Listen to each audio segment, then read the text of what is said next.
हुई राजकुमारी। एक समय की बात है, एक जादुई देश में एक राजा और एक रानी रहते थे, पर उनके दिल में एक उदासी थी। वो सिंहासन का वारिस चाहते थे। मेरे महाराज, वो क्या है ना कि मेरा क्रिस्टल बॉल थोड़ा अजीब है। ये बेचारा सिर्फ 100 साल तक का ही भविष्य बता सकता है। अफसोस, इस राज्य के लिए कोई शाही वारिस नहीं रहेगा।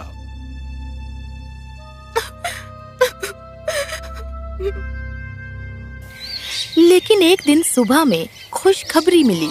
रानी को बच्चा होने वाला था और कुछ ही महीनों में एक सुंदर सी राजकुमारी का जन्म हुआ, राजकुमारी औरोरा।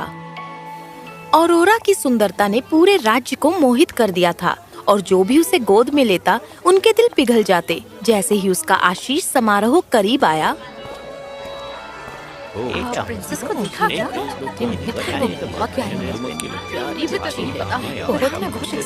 महाराज, जल्दी करो, खाना जल्दी से तैयार होना चाहिए। सोने के बर्तन सूरज की तरह चमकने चाहिए।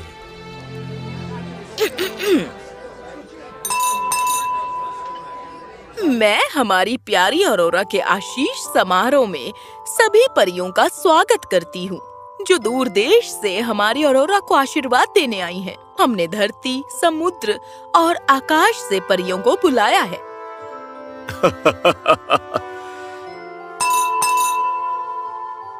थका देने वाली सूची थी। बिल्कुल सही कहा।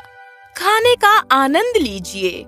आशीष समारोह थोड़ी ही देर में शुरू होगा। परियों ने खाना खाया और समारोह में खूब मजे किए और आशीष समारोह शुरू हुआ।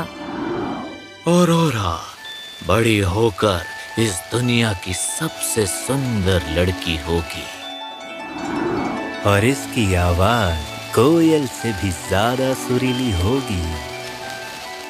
सब परियों ने अपना अपना आशीर्वाद दिया।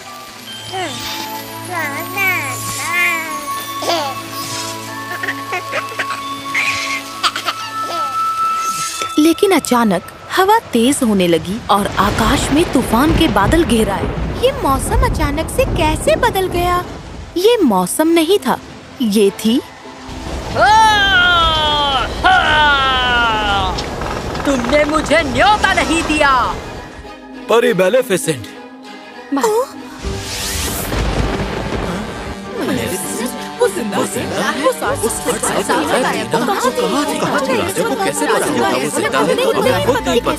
समझ में नहीं आ रहा है मुझे।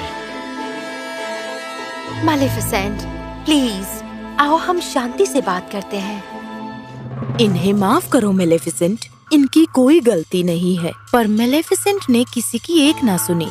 उसके दिल में ज्वाला उबल रही थी। शायद मैं तुम्हारे थका देने वाली सूची के लायक नहीं थी, मेरे महाराज।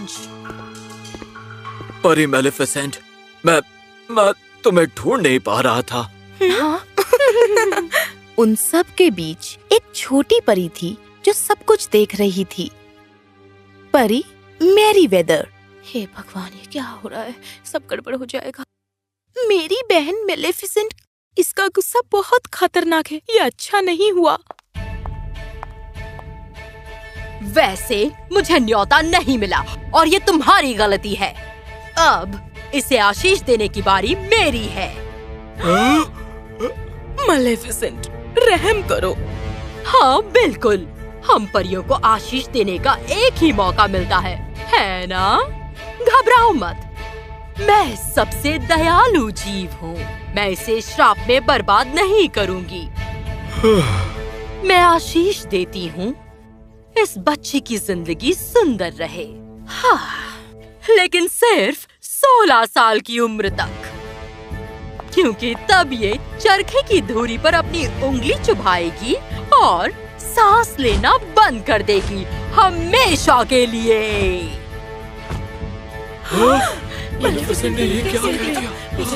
कैसे हो सकता है? मुझे समझ में नहीं आ रहा। नहीं, ऐसा नहीं होना चाहिए। ऐसा कहकर मेलेफिसेंट ने खिड़की को तोड़ा और अंधेरी रात में वो गायब हो गई। महाराज, अपने आप को संभालिए। फेरी मैरीवेदर, तुम कहाँ थी? मैरीवेदर ने समझाया कि क्यों वो छुपी हुई थी। मैं अपनी बहन और उसके गुस्से को जानती हूँ। अफसोस कि हम में से कोई भी इतना शक्तिशाली नहीं है कि कोई श्राप को तोड़ सके, लेकिन मेरे पास एक आशीष है और मैं इसका इस्तेमाल कर सकती हूँ।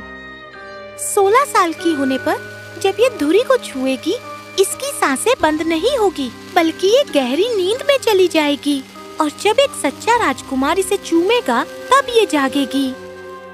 यही हमारी किस्मत है। इसके पीछे जरूर कोई वजह होगी। मैं ये नहीं होने दूंगा। मैं मेलेफिसेंट को धरती के अंत तक ढूंढता रहूंगा और मैं ये घोषणा करता हूँ कि सभी चरखों को जला दिया जाए।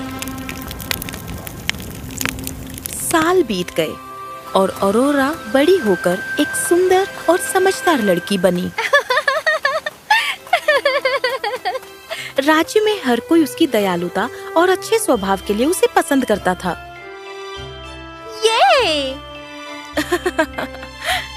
इस बीच महल को पहरेदारों को मेलेफिसेंट को ढूंढने का आदेश दिया गया, क्योंकि सिर्फ वही श्राप को तोड़ सकती थी। लेकिन मेलेफिसेंट नहीं मिली। जब ऑरोरा का 16वां जन्मदिन आया, सब लोग इतने गंभीर क्यों लग रहे हैं? आज तो मेरा जन्मदिन है ना? राजकुमारी को उसकी किस्मत के बारे में बताने की किसी में हिम्मत नहीं थी। शायद मेलेफिसेंट महल पर हमला करेगी। हमें सतर्क रहना होगा। लेकिन कहते हैं ना, किस्मत में जो लिखा है वो होकर ही रहेगा।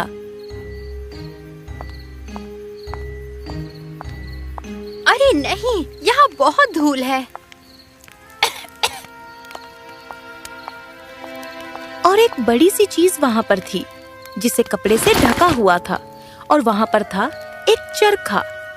अब आप पूछेंगे कि ये यहाँ कैसे पहुँचा? ये क्या? लगता है ये मेरे लिए एक तोहफा है। आओ! ऑरोरा की किस्मत हमेशा के लिए बदलने वाली थी। जब मेलेफिसेंट गई,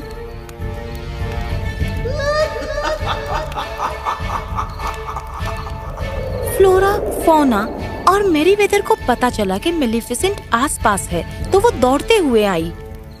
ये तो बुरा हुआ। अगर राजा और रानी को पता चलेगा तो वो टूट जाएंगे। नहीं, ये नहीं हो सकता। ये अकेली नहीं सहेगी। हम सभी को एक गहरी निद्रा में डाल देंगे और सच्चे राजकुमार को ढूंढेंगे। हाँ, चलो हम इस महल को सोने का कक्ष बना देते हैं। सच में। मैरीवेदर, फ्लोरा और फौना काम पर लग गई और उन्होंने सभी को सुला दिया। बावर्ची जो अपने जूनियर पर चिल्ला रहा था, नौकर जो टेबल साफ कर रहा था, पहरेदार जो महल की रखवाली कर रहा था, ऐसा लग रहा था सब मूर्ति बन गए हैं। राजा और रानी भी एक गहरी नींद में चले गए थे।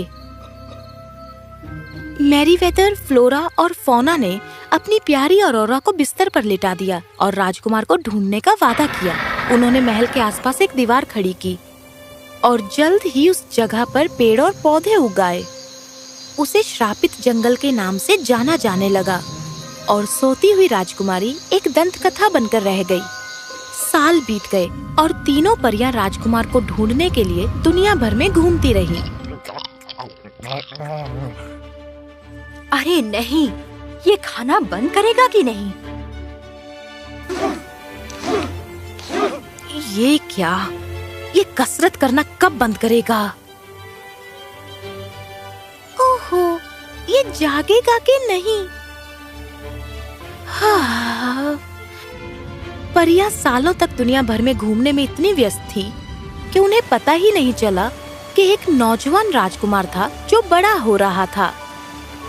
राज्य को अब एक दूसरे शाही परिवार का बेटा राजकुमार फिलिप संभाल रहा था।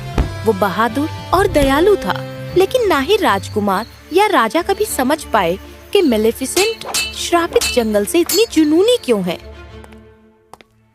अगर हम मेलिफिसेंट को जंगल पर कब्जा करने दें, तो कुछ ही समय में वो पूरे राज्य पर कब्जा कर लेगी।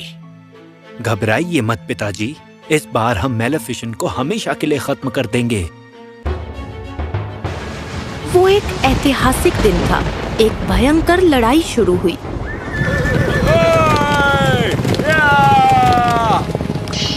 और मेलेफिसेंट हार गई।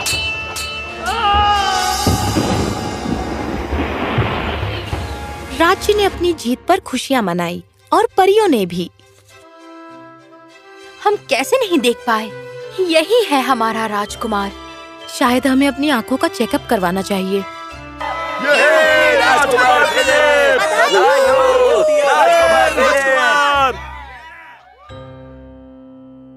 उस रात परियां राजकुमार फिलिप से मिलने आई और उन्होंने उसे सब कुछ बताया। श्रापित जंगल में एक राजकुमारी सो रही है। राजकुमार सब कुछ समझ गया और तुरंत श्रापित जंगल के लिए निकल पड़ा। वो सुबह सुबह पहुंच गया। जैसे ही वो जंगल के पास पहुंचा, उसे एहसास हुआ कि इस जंगल से गुजरना मेलेफिसेंट को हराने से भी ज्यादा मुश्किल होने वाला है। जंगल महल की सुरक्षा कर रहा था।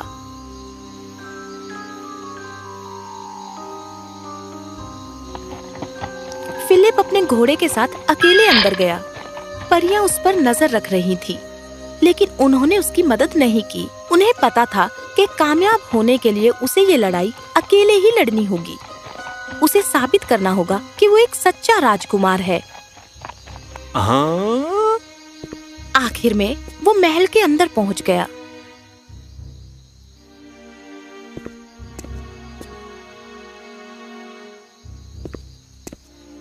ये मूर्तियां किसकी हैं?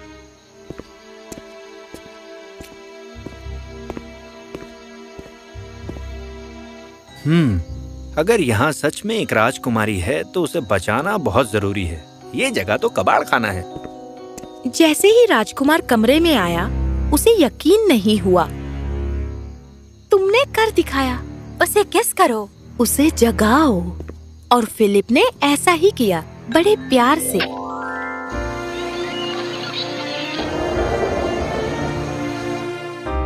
औरोरा जाग गई और साथ ही महल के लोग भी।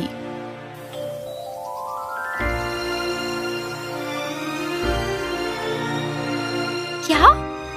ये क्या हो रहा है? औरोरा, मेरी बच्ची, राजकुमारी।